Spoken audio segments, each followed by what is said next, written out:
കൃഷ്ണകിരീടം, pagoda flower എന്നീ പേരുകളിലൊക്കെ ഇവ അറിയപ്പെടുന്നു.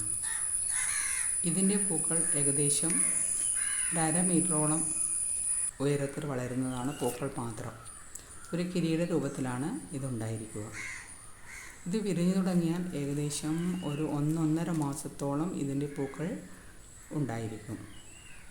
ഓരോ തട്ടായിട്ടാണ് ഇത് വിരിഞ്ഞു തുടങ്ങുക. ഏറ്റവും അറ്റത്ത് ഏകദേശം ഒരു പകുതിയിലധികമാകുമ്പോഴേക്കും താഴെ ഭാഗത്തുള്ള പൂക്കൾ കൊഴിഞ്ഞു തുടങ്ങും.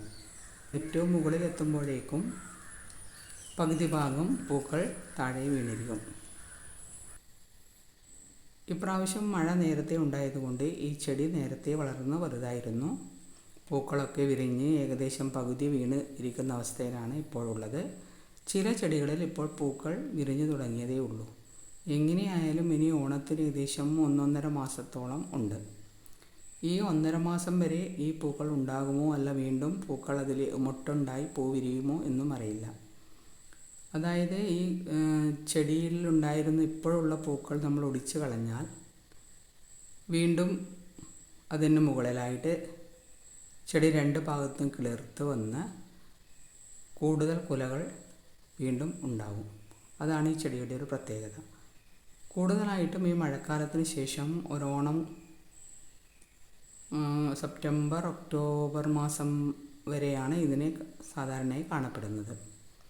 അധികം വെയിലില്ലാത്ത സ്ഥലത്താണ് ഇവ വളരുന്നത്.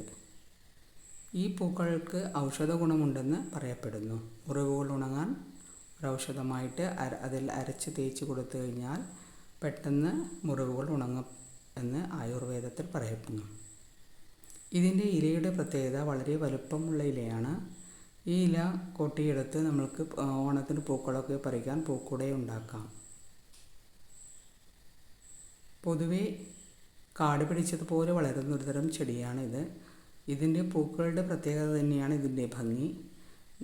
നമ്മൾ പൈസ കൊടുത്ത് പൂക്കൾ വാങ്ങുന്നതിനേക്കാളും എത്രയോ നല്ല പൂക്കളാണ് ഇതിൻ്റെ മുകളിലുള്ളത്. ഈ പൂക്കൾ ഓരോന്നായി എടുക്കുകയാണെങ്കിൽ വളരെ ചെറുതാണ്. ആ ഓരോ ചെറിയ പൂവിലും 5 ദളങ്ങൾ വീതമാണ് ഉള്ളത്. നീളമുള്ള മീശ പോലുള്ള ഭാഗങ്ങൾ ഈ പൂക്കളുടെ നടുവിലൂടെ കാണാം.